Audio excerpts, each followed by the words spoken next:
Okey, saya ada satu teknik rahsia yang mana saya belajar daripada Sipu Emas Malaysia, Tuan Syukur Hashim. Yang mana ini khas untuk orang yang mana beli emas sekali kemudian tak kaya-kaya dia. Sebab apa? Gram emas dia tak bertambah-tambah. Okey, teknik ini dipanggil sebagai DCA ataupun Dollar Cost Averaging. Okey, katakanlah tuan-puan dulu pernah beli emas 10 gram ketika harga emas berharga 301 gram.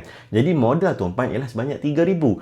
Pada hari ini ketika tuan-puan tengok harga emas naik, jadi tuan-puan rasa macam malas nak beli emas lagi, emas dah makin mahal. Sebab apa? Emas dah naik kepada RM500 1 gram, katakan contoh. Sepatutnya anda yang berada pada situasi ini, anda sebenarnya dalam situasi yang menguntungkan. Sebab apa? Anda ada satu permulaan harga emas yang rendah. Katakanlah pada hari ini anda beli lagi 10 gram yang berharga 501 gram dengan modal sebanyak 5,000. Yang sebenarnya kalau campur tuan-puan punya modal hari ini dengan modal yang dulu, iaitu 3,000 campur 5,000 yang mana berharga 8,000 dan dapat 20 gram, maka harga kos per gram emas tuan-puan hanyalah 401 gram. Berbanding dengan orang yang baru nak bermula pada hari ini, modal dia yang perlu dia keluarkan ialah sebanyak 501 gram. Jadi tuan-puan yang telah pun ada emas sebenarnya berada dalam posisi yang menguntungkan. Sebab apa? Dulu tuan-puan pernah beli